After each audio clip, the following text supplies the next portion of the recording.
Hi friends, എന്തൊക്കെയുണ്ട് വിശേഷം? ഞാനിങ്ങനെ ഒരേ സ്ഥലത്ത് തന്നെ ഇരുന്നിട്ട് ഇൻട്രോ പറഞ്ഞിട്ട് എല്ലാവർക്കും ബോറടിക്കുന്നുണ്ടോ? ഇതെന്താ ഞാൻ ചോദിക്കുന്നതെന്ന് വെച്ചിട്ടുണ്ടെങ്കിൽ രണ്ടു മൂന്ന് കമന്റ്സ് ഒക്കെ വന്നിരുന്നു. എല്ലാ ദിവസവും ഒരേ സ്ഥലത്ത് തന്നെ ഇരുന്ന് ഇൻട്രോ പറയുന്നു, ബോറടിക്കുന്നു, ഒന്ന് എങ്ങനെയെങ്കിലൊക്കെ മാറി ഇരുന്നൂടെ, അല്ലെങ്കിൽ ഒന്ന് പുറത്തേക്ക് പോയിക്കൂടെ എന്നൊക്കെ ചോദിച്ചിരുന്നു. പക്ഷെ ഒന്ന് രണ്ട് ഇൻട്രോ, രണ്ടോ അല്ല അതില് 4-5 ഇൻട്രോകളൊക്കെ പുറത്തു പോയിട്ട് ചെയ്തിട്ടുണ്ട്. പിന്നെ എന്താന്ന് വെച്ചിട്ടുണ്ടെങ്കിൽ എനിക്ക് ഒന്ന് പുറത്തേക്ക് പോകാൻ സമയം കിട്ടാറില്ല. പുറത്തേക്ക് പോകാൻ സമയം കിട്ടുമ്പോൾ പുറത്തു പോയിട്ട് നമുക്ക് ഇൻട്രോ അറിയാം. അതിപ്പോ ടൈം കിട്ടുമ്പോൾ പുറത്തേക്ക് പോവാം. എന്താന്ന് വെച്ചാൽ ഓരോ തിരക്കുകളും കഴിഞ്ഞിട്ട് അതിന്റെ ഇടയിൽ കിട്ടുന്ന കുറച്ച് സമയത്താണ് നമ്മൾ ഇൻട്രോ പറയാൻ വേണ്ടിയിട്ട് ടൈം നീക്കി വെക്കുന്നത്. പെട്ടെന്നായിരിക്കും ഇൻട്രോ പറയാനുള്ള കാര്യങ്ങളൊക്കെ പ്ലാൻ ചെയ്യുന്നത്. അപ്പൊ എന്താന്ന് വെച്ചിട്ടുണ്ടെങ്കിൽ ഈ മുറിയിൽ ഇപ്പോ ഞാൻ ഇരിക്കുന്ന ഈ റൂമില് ഞങ്ങളുടെ ബെഡ്റൂമാണിത്. അപ്പൊ ഇവിടെയാണ് ലൈറ്റ് എല്ലാം അറേഞ്ച് ചെയ്ത് വെച്ചിരിക്കുന്നത്. പിന്നെ ലൈറ്റ് ഉള്ളത് കിച്ചണിലാണ്. അപ്പൊ കിച്ചണില് കുക്കിംഗ് കഴിഞ്ഞ് ക്ലീനിങ് ഒക്കെ കഴിഞ്ഞ് വരുമ്പോൾ നമ്മളാകെ ഒരു വേറൊരു അവസ്ഥയിലായിരിക്കും. അപ്പൊ ആ ഒരു രീതിയിൽ നമുക്ക് ഇൻട്രോ ചെയ്യാൻ തന്നെ എല്ലാവർക്കും അത്ര ഈ വേർത്ത് കുളിച്ച് ഇൻട്രോ പറയുന്ന ഒരു സുഖമുള്ള കാര്യമല്ല. നമ്മളൊന്ന് പ്ലസന്റ് ആയിരിക്കണ്ടേ എപ്പോഴും. അപ്പോൾ വിയർപ്പൊക്കെ മാറി നമ്മളൊന്ന് നന്നായിട്ട് ഫ്രഷ് ആയിട്ടിരിക്കുന്ന രീതിയിൽ ഇൻട്രോ പറയുമ്പോഴായിരിക്കും എല്ലാവർക്കും കാണാൻ കൂടുതൽ താല്പര്യം ഉണ്ടാവുക. അപ്പൊ ബാക്കിയുള്ളിടത്തൊക്കെ വെച്ചിട്ടുണ്ടെങ്കിൽ ഇവിടെ സീലിംഗിലെ ലൈറ്റിന് അത്ര ബ്രൈറ്റ് ലൈറ്റ് അല്ല ചെയ്തിരിക്കുന്നത്. അതുകൊണ്ട് തന്നെ എല്ലാ റൂമും അത്ര വെൽ ലൈറ്റഡ് അല്ല. അപ്പോൾ ഞാൻ അവിടെ ഇരുന്ന് ഇൻട്രോ പറഞ്ഞിട്ടുണ്ടെങ്കിൽ ലൈറ്റ് ഉണ്ടാവില്ല, ലൈറ്റ് കുറവായിരിക്കും.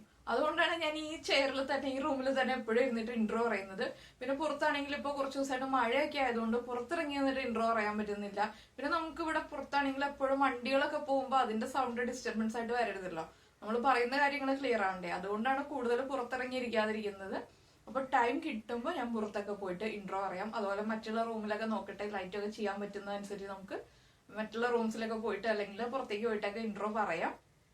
പിന്നെ ഇന്നിപ്പോ ഞാൻ സാരി ഒന്നും എടുക്കാനുള്ള ഒരു മൂഡിലൊന്നല്ല. അതുകൊണ്ട് ഞാൻ ഇന്നിപ്പോ വീട്ടിൽ നിൽക്കുന്ന ഒരു ഡ്രസ്സിൽ തന്നെയാണ് ഇൻട്രോ പറയാൻ വന്നിരിക്കുന്നത്. അതുകൊണ്ടാണ് ഇങ്ങനെ ഒരു കോലത്തിലിരിക്കുന്നത്, വേറെ ഒന്നും വിചാരിക്കരുത്. അപ്പൊ ഇന്ന് വീട്ടിലിരിക്കുന്ന അതേ സെയിം ഡ്രസ്സിലൊക്കെ തന്നെയാണ്, അല്ലെങ്കിൽ ഒന്ന് ചുരിദാർ കിട്ട അല്ലെങ്കിൽ സാരി കൊടുത്തിട്ടായിരുന്നു. അപ്പൊ നമ്മൾ ഇന്ന് സിമ്പിൾ ആയിട്ടൊരു കറിയാണ് ചെയ്യാൻ പോകുന്നത്. എന്താന്ന് വെച്ചിട്ടുണ്ടെങ്കിൽ നമ്മുടെ തേങ്ങാപ്പാൽ മുട്ടക്കറി. അപ്പൊ നമ്മുടെ തട്ടിക്കൂട്ട് മുട്ട ഫ്രൈ കുറെ ആളുകൾ കണ്ടതല്ലേ. അത് വളരെ തട്ടിക്കൂട്ട് പരിപാടിയായിരുന്നു. അതുകൊണ്ടാണ് ഞാൻ അതിന് തട്ടിക്കൂട്ട് മുട്ട ഫ്രൈ എന്ന് പേരിട്ടത്. ഇത് അതുപോലെ ഒരു ചെറിയ തട്ടിക്കൂട്ട് പരിപാടിയാണ്, വലിയ തട്ടിക്കൂട്ടല്ല, ചെറുതായിട്ട് തട്ടിക്കൂട്ട് പരിപാടിയാണ്. എന്താണെന്ന് വെച്ചിട്ടുണ്ടെങ്കിൽ നമുക്ക് കുറെ ജോലികളൊക്കെ ഉള്ള ദിവസം നമ്മൾ എങ്ങനെയെങ്കിലും വേഗം ജോലി തീർക്കുക. എല്ലാ വീട്ടമ്മമാരുടെ ഒരു പൊതുവെ ഉള്ള ഒരു സ്വഭാവമാണ്. കുറെ ജോലികളൊക്കെ നമ്മൾ ചെയ്ത് ടയർഡായി വരുമ്പോൾ എന്നാ ഇന്നിപ്പോ ഒരു ചെറിയ കറി ഉണ്ടാക്കിയാൽ മതി എന്നൊക്കെ വിചാരിക്കുമ്പോൾ ചെയ്യാൻ പറ്റിയൊരു കറിയാണ്. പിന്നെ തേങ്ങാപ്പാൽ നമ്മൾ നേരത്തെ റെഡിയാക്കി ഫ്രിഡ്ജിൽ വെക്കുകയാണെങ്കിൽ എളുപ്പമായിരിക്കും. ഇല്ലാന്നുണ്ടെങ്കിൽ നമുക്ക് കോക്കനട്ട് മിൽക്ക് പൗഡർ യൂസ് ചെയ്തിട്ട് കറി ഉണ്ടാക്കാം. അങ്ങനെ വളരെ സിമ്പിൾ ആയിട്ട് ചെയ്യാൻ പറ്റിയൊരു കറിയാണ്. അപ്പത്തിനും ഇടിയപ്പത്തിനും ചപ്പാത്തിക്കും എല്ലാത്തിനും നല്ലൊരു സൂപ്പർ കോമ്പിനേഷൻ തന്നെയാണ് ഈ കറി. ആ തേങ്ങാപ്പാലിന്റെ ചെറിയൊരു മധുരവും അതുപോലെ തന്നെ നമ്മുടെ കുരുമുളക് പൊടിയുടെ എരിവും എല്ലാം ചേർന്ന് വരുമ്പോൾ നല്ലൊരു സൂപ്പർ കറി തന്നെയാണ്. അപ്പോൾ എല്ലാവരും ഈ തേങ്ങാപ്പാൽ മുട്ടക്കറി ഒന്ന് ഉണ്ടാക്കി കഴിച്ചു നോക്കുക. കഴിച്ചതിന് ശേഷം ഫീഡ്ബാക്ക് അറിയിക്കുക. കമന്റ്സ് ഒക്കെ കമന്റ് ബോക്സിൽ ഇടുക. അതുപോലെ തന്നെ സബ്സ്ക്രൈബ് ചെയ്യാത്ത ആളുകൾ സബ്സ്ക്രൈബ് ചെയ്യുക. അപ്പൊ നമുക്ക് നമ്മുടെ തേങ്ങാപ്പാൽ മുട്ടക്കറി റെഡിയാക്കാം.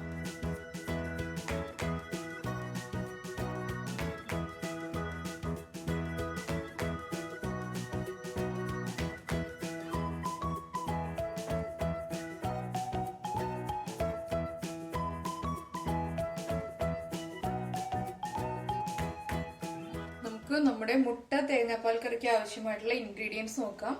നമ്മൾ 2 വലിയ സവാള കട്ട് ചെയ്തെടുത്തിട്ടുണ്ട്. പിന്നെ എടുത്തിരിക്കുന്നത് 1 ടേബിൾ സ്പൂൺ ഇഞ്ചി, 4 പച്ചമുളക്, കറിവേപ്പില, ഗരം മസാലപ്പൊടി, മല്ലിപ്പൊടി, മഞ്ഞൾപ്പൊടി, കുരുമുളക് പൊടി. പിന്നെ നമ്മൾ എടുത്തിട്ടുള്ളത് 4 മുട്ട, ഉപ്പ്, തേങ്ങയുടെ 1-ാം പാലും എടുത്തിട്ടുണ്ട്, 2-ാം പാലും എടുത്തിട്ടുണ്ട്. അതുപോലെ തന്നെ കറി റെഡിയാക്കാൻ ആവശ്യമായിട്ടുള്ള വെളിച്ചെണ്ണ. ഇതിലിപ്പോ നമ്മൾ സവാള ചെറുതായിട്ടാണ് കട്ട് ചെയ്തെടുത്തിരിക്കുന്നത്, സ്ലൈസ് ചെയ്തെടുത്തല്ല. എന്താണെന്ന് വെച്ചാൽ നമ്മുടെ ഗ്രേവി എത്ര വേണോ അതനുസരിച്ച് നമുക്ക് സവാള എടുക്കാം. നമുക്കിപ്പോ സവാള സ്ലൈസ് ചെയ്തെടുക്കാം, അതുപോലെ ഇതുപോലെ ചെറുതായിട്ട് കട്ട് ചെയ്തെടുക്കാം. പക്ഷെ ഇതുപോലെ ചെറുതായിട്ട് കട്ട് ചെയ്തെടുക്കുമ്പോൾ നമുക്ക് കറി വേഗം റെഡിയാക്കാൻ പറ്റും. അതുപോലെ തന്നെ ഗ്രേവി കുറച്ച് തിക്കായിട്ട് വരും. നമ്മൾ ഗ്രേവി തിക്കാക്കാൻ വേണ്ടിയിട്ട് ഇതിൽ കോൺഫ്ലവർ ഒന്നും ചേർക്കുന്നില്ല. ഗ്രേവിയുടെ തിക്നെസ് എങ്ങനെ വേണം, നല്ല ലൂസ് ആയിട്ടുള്ള ഗ്രേവി ആണെങ്കിൽ നമുക്ക് സവാള സ്ലൈസ് ചെയ്ത് ചേർക്കാം. അല്ല കുറച്ച് ചെറിയ തിക്നെസ് ഉള്ള ഗ്രേവി ആയിട്ട് വേണമെന്നുണ്ടെങ്കിൽ നമുക്ക് ഇതുപോലെ ചെറുതായിട്ട് കട്ട് ചെയ്തെടുക്കാം. പിന്നെ വെളുത്തുള്ളി യൂസ് ചെയ്യുന്നുണ്ടെങ്കിൽ വെളുത്തുള്ളിയും ഇപ്പോൾ നമ്മൾ ഈ ഇഞ്ചി കട്ട് ചെയ്തിരിക്കുന്നില്ലേ ഇതുപോലെ തന്നെ ചെറുതായിട്ട് കട്ട് ചെയ്തെടുക്കാം. 4 മുട്ടയാകുമ്പോൾ ഒരു 3 അല്ലി വെളുത്തുള്ളി യൂസ് ചെയ്താൽ മതി. ഞാനിപ്പോൾ വെളുത്തുള്ളി ഇതിൽ ചേർക്കുന്നില്ല. ഇനിയിപ്പോൾ നമുക്ക് കുക്കിംഗ് സ്റ്റാർട്ട് ചെയ്യാം. നമ്മളിപ്പോൾ ഒരു പാൻ ചൂടാക്കാൻ വെച്ചിട്ടുണ്ട്. പാൻ ചൂടായി വന്നു. ഇനിയിപ്പോൾ നമുക്ക് ഇതിലേക്ക് വെളിച്ചെണ്ണ ചേർക്കാം.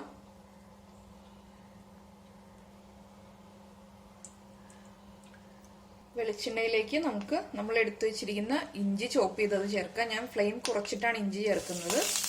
ഇഞ്ചിയുടെ കൂടെ തന്നെ നമ്മൾ പച്ചമുളക് ചേർക്കുന്നുണ്ട്. പച്ചമുളകിന്റെ എണ്ണം നമ്മുടെ എരിവനുസരിച്ച് തീരുമാനിക്കുക. ഞാനിപ്പോൾ 4 പച്ചമുളക് ചേർക്കുന്നുണ്ട്. പിന്നെ നമ്മളിതിൽ കൂടുതലായിട്ട് ചേർക്കുന്നത് കുരുമുളക് പൊടിയാണ്. നമുക്ക് എത്ര എരിവ് വേണോ അതനുസരിച്ച് പച്ചമുളകിന്റെ എണ്ണം തീരുമാനിക്കാം കേട്ടോ. ഞാനിപ്പോൾ 4 ചേർത്തു എന്ന് വെച്ചിട്ട് 4 പച്ചമുളക് തന്നെ ചേർക്കണമെന്നില്ല. ഇപ്പോൾ എരിവ് കൂടുതലുള്ള പച്ചമുളകാണെങ്കിൽ കറിക്ക് എരിവ് കൂടിപ്പോവും.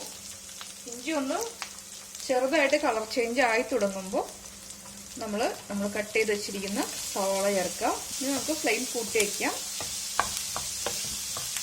ഇതിലേക്ക് ഇനി നമുക്ക് കുറച്ച് ഉപ്പ് ചേർക്കാം. നമ്മുടെ ഒണിയൻ ഒന്ന് വേഗം സോട്ടായി വരാൻ വേണ്ടി ഒണിയന് ആവശ്യമായിട്ടുള്ള ഉപ്പ് ചേർക്കാം. അതുപോലെ തന്നെ കുറച്ച് കറിവേപ്പില ചേർക്കാം.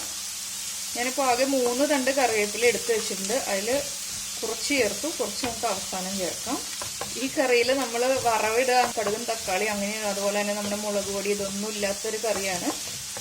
എപ്പോഴും നമ്മൾ മുട്ടക്കറി ചെയ്യുമ്പോൾ ഒരേപോലെയുള്ള മുട്ടക്കറികളല്ലേ, മുളക് പൊടി ഇല്ലാതെ മുട്ടക്കറി ചെയ്യാറില്ല. അപ്പോൾ ഒരു ചേഞ്ചായിട്ട് ഇതുപോലെ ചെയ്യാം. അപ്പോൾ വളരെ ഈസി ആയിട്ട് ചെയ്യാൻ പറ്റിയതാണ്. ഒണിയൻ ഇങ്ങനെ കട്ട് ചെയ്യുകയാണെങ്കിൽ നമുക്ക് വളരെ ഈസി ആയിട്ട് സോട്ടായി കിട്ടുകയും ചെയ്യും. അതുപോലെ തന്നെ കുറച്ച് ഗ്രേവിക്ക് ചെറിയൊരു തിക്നെസ് ഉണ്ടാവും. പിന്നെ നമുക്ക് വേണമെങ്കിൽ ഇതിൽ ഒണിയൻ ഇതുപോലെ ചെറുതായിട്ട് കട്ട് ചെയ്യണ്ടെന്നുണ്ടെങ്കിൽ ഒണിയൻ എടുത്തിട്ട് നമുക്കൊന്ന് മിക്സിയിൽ അരച്ചതിന് ശേഷം ആ ഒണിയൻ പേസ്റ്റ് ചേർക്കാം. അപ്പോൾ വെള്ളം ചേർക്കാതെ ഒണിയൻ പേസ്റ്റ് ചെയ്തെടുക്കാം. വെള്ളം ചേർത്തിട്ട് പേസ്റ്റ് ചെയ്യുകയാണെങ്കിൽ നമ്മൾ കുറേ സമയം നിന്ന് സോട്ട് ചെയ്യേണ്ടി വരും. വെള്ളം വറ്റുന്നത്, ആ ഒണിയനിലെ വെള്ളം വറ്റുന്നത് വരെ. അപ്പോൾ അങ്ങനെയും ചേർക്കാം. അതും നമ്മുടെ ഇഷ്ടത്തിന് ഏത് രീതിയിൽ നമുക്ക് ഒണിയൻ ചേർക്കണം എന്നുണ്ടെങ്കിലും ചേർക്കാം. ഇതാകുമ്പോൾ ഇടയ്ക്ക് നമുക്കൊന്ന് കടിക്കാൻ കിട്ടുമ്പോൾ കുറച്ചുകൂടി ടേസ്റ്റ് ഉണ്ടാവും. ഇനി വെളുത്തുള്ളി ചേർക്കുന്ന ആളുകളാണെങ്കിൽ ഞാനിപ്പോൾ ഇഞ്ചി ചേർത്ത സമയത്ത് തന്നെ വെളുത്തുള്ളിയും കൂടി ചേർക്കുക.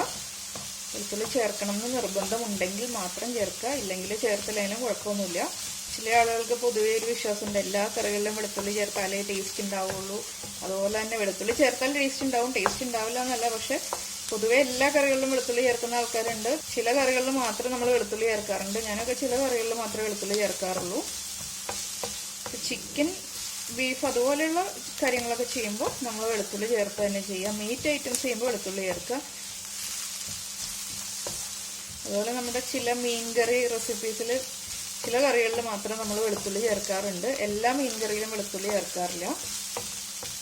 ഇപ്പോൾ നമ്മുടെ ഫിഷ് ഫ്രൈ ഒക്കെ ഉണ്ടല്ലോ, ഫിഷ് ഫ്രൈ ഒക്കെ വെളുത്തുള്ളിയൊക്കെ ചേർത്തിട്ടാണ് ഞാൻ ഫിഷ് ഫ്രൈ ഉണ്ടാക്കിയത്. ഫിഷ് ഫ്രൈ കാണാത്ത ആളുകൾ ഫിഷ് ഫ്രൈ കാണുക. ഇത് വല്ലാതെ അങ്ങ് സോട്ടായി പോകണ്ട കേട്ടോ. ഈ ഒണിയനൊന്ന് വല്ലാതെ അങ്ങ് സോട്ടായി പോയിട്ടുണ്ടെങ്കിൽ നമ്മുടെ കറിയുടെ കളർ ചേഞ്ച് ആയി പോകും. അപ്പോൾ ഒണിയനൊന്ന് കുക്കായി വന്നാൽ മതി. ഒണിയനൊന്ന് ട്രാൻസ്പെറൻ്റ് ആയി വരിക, അല്ലാതെ ബ്രൗൺ ഷെയ്ഡായി വരണ്ട. നമ്മുടെ ഒണിയൻ സോട്ടായി കഴിഞ്ഞു, ഇത്ര മതി. ഇതിൽ കൂടുതലായിട്ട് നമ്മൾ സോട്ട് ചെയ്തെടുക്കുന്നില്ല. ഇപ്പോൾ ലൈറ്റായിട്ട് ബ്രൗൺ ഷെയ്ഡൊക്കെ വന്ന് തുടങ്ങിയിട്ടുണ്ട്, വല്ലാതെ ബ്രൗൺ ഷെയ്ഡായി പോയിട്ടില്ല. ഞാനിപ്പോൾ ഫ്ലെയിം കുറച്ചു. ഫ്ലെയിം കുറച്ചതിന് ശേഷം നമ്മളിനി നമ്മുടെ മസാല പൗഡേഴ്സ് ആഡ് ചെയ്യുക. ഇതിപ്പോൾ ഞാൻ മല്ലിപ്പൊടിയാണ് എടുത്തിരിക്കുന്നത്. 1.25 ടീസ്പൂൺ മല്ലിപ്പൊടി, 1.25 ടേബിൾ സ്പൂൺ അല്ല, 1.25 ടീസ്പൂൺ. എല്ലാ മസാലകളും കുറച്ചേ യൂസ് ചെയ്യുന്നുള്ളൂ, കൂടുതലായിട്ട് മസാല യൂസ് ചെയ്യുന്നില്ല. കൂടുതലായിട്ട് ആഡ് ചെയ്യുന്നത് പെപ്പർ പൗഡറാണ്. പെപ്പർ പൗഡറിന്റെ ടേസ്റ്റ് ഇഷ്ടമല്ല എന്നുണ്ടെങ്കിലും പച്ചമുളകിന്റെ എണ്ണം കൂട്ടുക. പക്ഷെ പെപ്പർ പൗഡർ ചേർക്കുമ്പോഴാണ് കറിക്ക് കൂടുതൽ ടേസ്റ്റ് ഉണ്ടാവുന്നത്. സൗണ്ട് അത്ര പെർഫെക്റ്റ് അല്ല കേട്ടോ. ഇന്നിപ്പോൾ ചെറിയ തൊണ്ടവേദനയൊക്കെ ഉണ്ട്, അതുകൊണ്ട് സൗണ്ട് ഒന്നും അത്ര പെർഫെക്റ്റ് അല്ല. അപ്പോൾ നമ്മുടെ മല്ലിപ്പൊടി കുക്കായി തുടങ്ങി.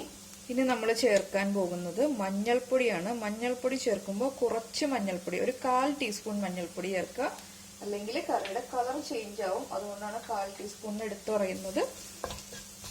മഞ്ഞൾപ്പൊടിയുടെയും റോസ് സ്മെല്ലൊന്ന് മാറി വരണം.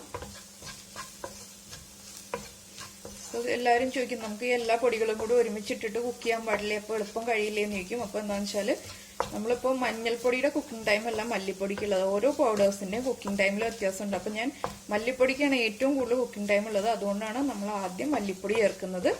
അതിനുശേഷം ഏറ്റവും കൂടുതൽ കുക്കിംഗ് ടൈമുള്ള കാര്യങ്ങൾ നമ്മൾ ആദ്യം ചെയ്യുക. അപ്പോൾ ആദ്യം മല്ലിപ്പൊടി ചേർക്കുക. എല്ലാ കറികളും ഉണ്ടാക്കുമ്പോൾ പൊതുവെ അങ്ങനെയാണ് ചെയ്യാറുള്ളത്. അപ്പോൾ നമ്മുടെ മഞ്ഞൾപ്പൊടിയുടെ ആ റോ ടേസ്റ്റ് ഒന്ന് മാറി വന്നിട്ടുണ്ട്. ഇനി നമ്മൾ ഇതിലേക്ക് ചേർക്കാൻ പോകുന്നത് 1/4 teaspoon garam masala powder. 1/4 teaspoon മതി. ഗരം മസാല പൗഡർ കൂടുതൽ ചേർക്കുന്നില്ല. പിന്നെ നമുക്കിതിലൊരു ഓപ്ഷൻ ഉണ്ട്.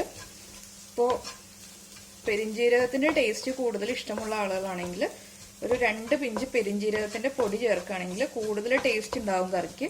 ഞാനിപ്പോൾ പെരിഞ്ജീരകത്തിന്റെ പൊടി ചേർക്കുന്നുണ്ട്. അത് ഓപ്ഷനിലാണ്, ആവശ്യമുണ്ടെങ്കിൽ ചേർക്കുക. കറിക്ക് നല്ല കൂടുതലായിട്ടുള്ള ടേസ്റ്റ് വേണമെന്നുണ്ടെങ്കിൽ അത് ചേർക്കുന്നത് നന്നായിരിക്കും. അപ്പോൾ നമ്മൾ കുറച്ച് പെരിഞ്ജീരകം മിക്സിയിലൊന്ന് പൊടിച്ചു വെക്കുക. ഒരു എയർ ടൈറ്റ് ആയിട്ടുള്ള കണ്ടെയ്നറിൽ അടച്ചു വെച്ചാൽ മതി. ചൂടാക്കിയിട്ട് പൊടിക്കരുത്, ചൂടാക്കാതെ തന്നെ പൊടിച്ചു വെക്കുക. നമ്മുടെ ഗരം മസാലയും കുക്കായി കഴിഞ്ഞു. ഇതിലേക്ക് ഇനി നമ്മൾ ചേർക്കാൻ പോകുന്നത് കുരുമുളക് പൊടി. ഇപ്പോൾ 1 ടീസ്പൂൺ കുരുമുളക് പൊടി ഇപ്പോൾ ചേർക്കുക. അതിനുശേഷം എരിവ് കുറവായിട്ട് നമ്മളിപ്പോൾ തേങ്ങാപ്പാലൊക്കെ ചേർത്ത് മിക്സ് ചെയ്ത് കഴിയുമ്പോൾ എരിവ് കുറവായിട്ട് തോന്നുകയാണെങ്കിൽ നമുക്ക് വീണ്ടും കുരുമുളക് പൊടി ചേർക്കാം. എന്താണെന്ന് വെച്ചാൽ തേങ്ങാപ്പാൽ ചേർക്കുമ്പോൾ തേങ്ങാപ്പാലിന്റെ ചെറിയൊരു മധുരം വരും. അപ്പോൾ ആ മധുരവും എല്ലാം കൂടി ബാലൻസ് ആയി വരുമ്പോൾ നമുക്ക് എരിവ് നോക്കുമ്പോഴേ അറിയാൻ പറ്റുള്ളൂ.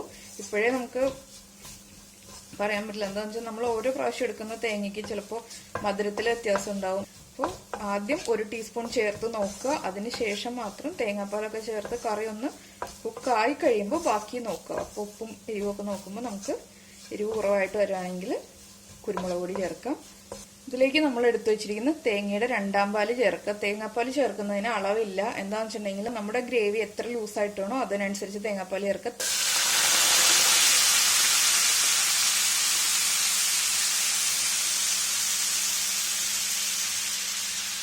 തേങ്ങാപ്പാൽ എടുക്കാൻ മടിയുള്ളവരാണെങ്കിൽ ഈ പറഞ്ഞ പോലെ തന്നെ നമ്മൾ കോക്കനട്ട് മിൽക്ക് പൗഡർ ഇളം ചൂടുവെള്ളത്തിൽ മിക്സ് ചെയ്തതിന് ശേഷം ചേർത്താൽ മതി. അപ്പോൾ കുറച്ച് കോക്കനട്ട് മിൽക്ക് തിക്കായിട്ട് മിക്സ് ചെയ്ത് വയ്ക്കുക, കുറച്ച് ലൂസായിട്ട് മിക്സ് ചെയ്യുക. എന്താണെന്ന് വെച്ചാൽ നമ്മൾ ഈ ഗ്രേവി ഒന്ന് കുറുകി വന്നതിന് ശേഷം മാത്രമേ മുട്ട ചേർക്കുള്ളൂ. അപ്പോൾ ആ ഗ്രേവി ഒന്ന് കുക്കായി കുറുകാൻ വേണ്ടിയിട്ട് ലൂസായിട്ടുള്ള തേങ്ങാപ്പാൽ യൂസ് ചെയ്യുക. അതിനുശേഷം അവസാനം നമുക്ക് ഒഴിക്കാൻ വേണ്ടിയിട്ട് തിക്കായിട്ടുള്ള തേങ്ങാപ്പാൽ യൂസ് ചെയ്യുക. ഇപ്പോൾ ഈ ഗ്രേവി ഒന്ന് കുക്കായി ഒന്ന് കുറുകി വരട്ടെ. തേങ്ങാപ്പാൽ ആയതുകൊണ്ട് ഇങ്ങനെ പിരിഞ്ഞതുപോലെ ആയി വരും. അത് പേടിക്കാനൊന്നുമില്ല. അത് കുറുകി കുറുകി വരുമ്പോൾ കറക്റ്റ് ആയിക്കോളും. ഇപ്പം നമ്മൾ ഉപ്പ് നോക്കുകയാണെങ്കിൽ കറക്റ്റ് ആവില്ല. എന്താണെന്ന് വെച്ചാൽ നമ്മൾ തേങ്ങാപ്പാൽ ആദ്യത്തെ നമ്മുടെ 1ാം പാലും കൂടി ചേർത്ത് കഴിയുമ്പോൾ ഉപ്പ് നോക്കിയാൽ ഉപ്പ് കറക്റ്റായിട്ട് അറിയാൻ പറ്റുള്ളൂ. അതുപോലെ തന്നെ എരിവും കറക്റ്റായിട്ട് അറിയാൻ പറ്റുള്ളൂ. അത് നല്ല തിക്കായിട്ടുള്ള തേങ്ങാപ്പാലാണ്. ഇനിയിപ്പോൾ നമുക്ക് നമ്മുടെ മുട്ട പുഴുങ്ങിയത് ഇപ്പോൾ അതുപോലെ തന്നെ ചേർക്കാം. ഞാനിപ്പോൾ 2ആയിട്ട് കട്ട് ചെയ്തിട്ടാണ് ചേർക്കാൻ പോകുന്നത്. അത് എങ്ങനെ വേണമെന്നുണ്ടെങ്കിലും നമുക്ക് ചേർക്കാം. അപ്പോൾ മുട്ട പുഴുങ്ങിയത് അങ്ങനെ തന്നെ ചേർക്കുകയാണെന്നുണ്ടെങ്കിൽ ഒന്ന് കത്തി കൊണ്ട് ഒന്ന് ചെറുതായിട്ട് വരഞ്ഞു കൊടുക്കുക. അപ്പോൾ ഉള്ളിലേക്ക് ഈ മസാലകൾ വേഗം തന്നെ പിടിക്കും. ഇല്ലാന്നുണ്ടെങ്കിൽ കട്ട് ചെയ്തിട്ട് ചേർക്കുകയാണെങ്കിൽ കുഴപ്പമില്ല. ഇതൊന്ന് കുറുകി വരട്ടെ. ഇപ്പോൾ നമ്മുടെ തേങ്ങാപ്പാൽ ചേർത്തിട്ട് കറി കുറുകി വരുന്നുണ്ട്. ഈ ഒരു സ്റ്റേജ് ആകുമ്പോൾ നമുക്കിനി നമ്മുടെ മുട്ട ചേർക്കാം. മുട്ട ചേർക്കുമ്പോൾ നമ്മൾ 2ആയിട്ട് കട്ട് ചെയ്തിട്ട് ചേർക്കുക. ഇപ്പോൾ കട്ട് ചെയ്തത് കാണാൻ പറ്റുന്നില്ല അല്ലേ? 2ആയിട്ട് വിട്ടുപോയിട്ടില്ല മുട്ട. അതെന്താ സംഭവം വെച്ചാൽ ഇതുണ്ടോ, മുട്ട പെർഫെക്റ്റ് ആയിട്ട് എങ്ങനെ കട്ട് ചെയ്യാമെന്ന് നമുക്ക് വേറെ ദിവസം കാണാം. ഇന്നിപ്പോൾ ഞാൻ കട്ട് ചെയ്തു, നേരത്തെ കട്ട് ചെയ്തു.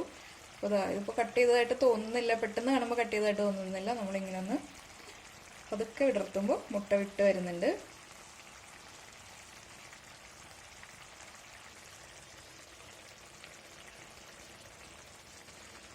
ഇനി നമ്മുടെ ഈ കറി മുട്ടയിലേക്കൊക്കെ ഒന്ന് മിക്സ് ആയി വരട്ടെ. മുട്ടയിലേക്കൊന്ന് പിടിക്കണമല്ലോ, കുറച്ച് സമയം ഗ്രേവി ഒന്ന് പിടിക്കണം. വല്ലാതെ അങ്ങ് തിക്കായിട്ട് നമ്മൾ ഗ്രേവി എടുക്കുന്നില്ല, പിന്നെ വല്ലാതെ അങ്ങ് ലൂസാക്കിയുമല്ല എടുക്കുന്നത്. അപ്പോൾ ഞാൻ മുട്ട ചേർത്തപ്പോൾ ഫ്ലെയിം കുറച്ച് വെച്ചു. ഇനിയിപ്പോൾ ഫ്ലെയിം കൂട്ടി വയ്ക്കുകയാണ്. മുട്ട നമ്മൾ കട്ട് ചെയ്തത് കൊണ്ട് തന്നെ വേഗം തന്നെ ഗ്രേവി ഇതിലേക്ക് പിടിക്കും. അധികം സമയമൊന്നും വേണ്ട. അപ്പോൾ നമ്മൾ അങ്ങനെ തന്നെ ചേർക്കുകയാണെങ്കിൽ കുറച്ച് സമയം മുട്ട ഈ ഗ്രേവിയിലിട്ട് ഒന്ന് മിക്സ് ചെയ്തെടുക്കേണ്ട ആവശ്യമുള്ളൂ, ഒന്ന് തിളപ്പിച്ചെടുക്കേണ്ട ആവശ്യമുള്ളൂ. ഈ സമയത്ത് നമുക്ക് തീരുമാനിക്കാം നമുക്ക് എത്ര ഗ്രേവി വേണം എന്നുള്ളത്. ഇപ്പോൾ വളരെ കുറച്ച് ഗ്രേവി മതി. മുട്ടയിൽ നന്നായിട്ട് കവർ ചെയ്തിരിക്കുന്ന രീതിയിലാണ് നമ്മൾ ഗ്രേവി എടുക്കുന്നതെന്നുണ്ടെങ്കിൽ കുറച്ച് സമയം കൂടി ഇതുപോലെ വെച്ചിട്ട് ഹൈ ഫ്ലെയിമിൽ വെച്ചിട്ട് നമ്മൾ കുക്ക് ചെയ്യുക. ഇല്ലാന്നുണ്ടെങ്കിൽ ഈ ഒരു സമയത്ത് നമുക്ക് ഫ്ലെയിം കുറച്ചതിന് ശേഷം 1ാം പാല് ചേർക്കാം. ഫ്ലെയിം കുറച്ചതിന് ശേഷം മാത്രം 1ാം പാല് ചേർക്കുക. എന്താണെന്ന് വെച്ചിട്ടുണ്ടെങ്കിൽ 1ാം പാല് ചേർത്തിട്ട് കറി തിളയ്ക്കാൻ പാടില്ല. അപ്പോൾ നമ്മൾ ഫ്ലെയിം കുറയ്ക്കുക, ഒന്ന് കറി ഒന്ന് മിക്സ് ചെയ്ത് ആ തിള ഒന്ന് കുറച്ചതിന് ശേഷം മാത്രം 1ാം പാല് ചേർക്കുക. ഇല്ലാന്നുണ്ടെങ്കിൽ തേങ്ങാപ്പാൽ 1ാം പാല് വേഗം തന്നെ പിരിയുന്ന പോലെ ആ ഒരു ഇത് വരുമ്പോൾ നമ്മളിപ്പോൾ കറി പ്രസന്റ് ചെയ്യുമ്പോൾ കാണാൻ ഒട്ടും ഭംഗി ഉണ്ടാവില്ല. അപ്പോൾ ഞാൻ ഫ്ലെയിം ഇപ്പോൾ കുറച്ചു. ഫ്ലെയിം കുറച്ചതിന് ശേഷം ഒന്ന് ഇളക്കി കൊടുക്കുകയാണ്. എന്താണെന്ന് വെച്ചിട്ടുണ്ടെങ്കിൽ ആ വലിയ തിളകളൊന്ന് ചെറുതായി വരാൻ വേണ്ടിയിട്ടാണ് നമ്മളിങ്ങനെ ഒന്ന് ഇളക്കി കൊടുക്കുന്നത്. ഇങ്ങനെ ഒന്ന് ഇളക്കി കൊടുത്തതിന് ശേഷം മാത്രം നമ്മുടെ 1ാം പാല് ചേർക്കുക. വലിയ തിളകളുള്ള സമയത്ത് തന്നെ 1ാം പാല് ചേർക്കരുത്. ഇതിലേക്ക് ഇനി നമ്മൾ എടുത്തു വെച്ചിരിക്കുന്ന 1ാം പാല് ചേർക്കാം. നമുക്ക് എത്ര ഗ്രേവി വേണോ അതനുസരിച്ച് 1ാം പാല് ചേർക്കുക. ഞാനിപ്പോൾ 1ാം പാല് ചേർത്തു. ഫ്ലെയിം ഓഫ് ചെയ്യാണ്. 1ാം പാല് ചേർത്തതിന് ശേഷം അധിക സമയം നമ്മൾ ഇട്ട് തിളപ്പിക്കരുത്. അതുകൊണ്ട് തന്നെ നല്ല തിള വന്നു, നമ്മൾ ഇളക്കി തിള കുറച്ചു, ഫ്ലെയിം ഓഫ് ചെയ്തു. 1ാം പാല് ചേർക്കലും ഫ്ലെയിം ഓഫ് ചെയ്യലും ഒരുമിച്ച് തന്നെ ചെയ്യുക. അപ്പോൾ ഈ ചൂടിൽ തന്നെ ഇരുന്നിട്ട് പാല് നന്നായിട്ട് മിക്സ് ആയിക്കോളും. അല്ലാതെ പാല് ചേർത്തിട്ട് കുക്ക് ചെയ്യേണ്ട ആവശ്യമില്ല. ഇനിയിപ്പോൾ നമുക്ക് ഇതിന്റെ ഉപ്പ് നോക്കാം, അതുപോലെ എരിവ് നോക്കാം. ബാക്കിയിരിക്കുന്ന കറിവേപ്പില ചേർക്കുക. അതുപോലെ തന്നെ ഞാനിപ്പോൾ ഇതിലേക്ക് ചേർക്കാൻ പോകുന്നത് കുറച്ച് പെരിഞ്ജീരകം പൊടിച്ചതാണ്. ഇതുപോലെ ചെറിയ തരികളോടെയാണ് പൊടിച്ചിരിക്കുന്നത്. ഒരു 2 പിഞ്ച് പെരിഞ്ജീരകം പൊടിച്ചത് ചേർക്കുക. ഇനിയിപ്പോൾ ഞാൻ അതിൻ്റെ ഉപ്പും എരിവും ഒക്കെ ഒന്ന് നോക്കട്ടെ. ഉപ്പ് കുറവാണെങ്കിൽ ഉപ്പ് ചേർത്ത് കൊടുക്കാൻ മറക്കരുത്. നമ്മുടെ കറി റെഡി ആയി കഴിഞ്ഞു. ഇത്രയേ ഉള്ളൂ. ഇതിലിനി വേറെ ഒരു പരിപാടിയില്ല. നമുക്ക് പ്രസന്റ് ചെയ്യാന്നുള്ളത് മാത്രമേ ഉള്ളൂ. ഉപ്പുരുവൊക്കെ ചെക്ക് ചെയ്തതിനു ശേഷം നമുക്ക് പ്രസന്റ് ചെയ്യാം. അപ്പൊ നമ്മുടെ തേങ്ങാപ്പാൽ മുട്ടക്കറി റെഡിയായി. വളരെ ഈസി ആയിട്ട് ഉണ്ടാക്കിയില്ലേ, അധികം ടൈം വേണ്ട. തേങ്ങാപ്പാൽ എടുക്കാൻ മടിയുള്ള ആളുകളും അതുപോലെ തന്നെ ബാച്ചിലേഴ്സിനാണെങ്കിലും നമ്മുടെ കോക്കനട്ട് മിൽക്ക് പൗഡർ യൂസ് ചെയ്തിട്ട് ഇതുപോലെ മുട്ടക്കറി ഉണ്ടാക്കാം. എല്ലാവർക്കും ഈസി ആയിട്ട് ഉണ്ടാക്കാൻ പറ്റിയ റെസിപ്പിയാണ്. ഞാനിപ്പോ ഇതില് ആ 1 ടീസ്പൂൺ കുരുമുളക് പൊടി ചേർത്തതേ ഉള്ളൂ. പിന്നെ വേറെ കുരുമുളക് പൊടിയൊന്നും ചേർത്തിട്ടില്ല. ഉപ്പ് മാത്രം കുറച്ച് ചേർത്തു. ഉപ്പ് നോക്കിയപ്പോൾ ഉപ്പ് കുറവായിരുന്നു. അപ്പൊ അത് മാത്രം നമ്മൾ ശ്രദ്ധിക്കുക. 1-ാം പാല് ചേർത്തതിന് ശേഷം മാത്രം നമ്മൾ ഉപ്പും എരിവും ചെക്ക് ചെയ്യുക. അപ്പോഴേ കറക്റ്റ് ആയിട്ട് ഉപ്പും എരിവും അറിയാൻ പറ്റുള്ളൂ. പച്ചമുളകിന്റെ എണ്ണം അതുപോലെ തന്നെ കുരുമുളക് പൊടിയുടെ അളവ് നമ്മുടെ ടേസ്റ്റ് അനുസരിച്ച് തീരുമാനിക്കുക. ഞാനിപ്പോ എന്റെ എരിവിനനുസരിച്ചിട്ടാണ് പറഞ്ഞത് 1 ടീസ്പൂൺ കുരുമുളക് പൊടി എന്നുള്ളത്. അപ്പൊ നമ്മുടെ തട്ടിക്കൂട്ട് മുട്ട ഫ്രൈ കാണാത്ത ആളുകൾ കാണാൻ മറക്കരുത്. അത് ഇതുപോലെ ഇതിലും വളരെ സിമ്പിൾ ആയിട്ടുള്ള റെസിപ്പിയാണ്. അതിന്റെ കാര്യം ഞാൻ കാണാത്ത ആളുകൾക്ക് വേണ്ടി പറഞ്ഞു എന്നേ ഉള്ളൂ. നമുക്ക് നമ്മുടെ അടുത്ത റെസിപ്പി ആയിട്ട് അടുത്ത ദിവസം കാണാം. ബൈ.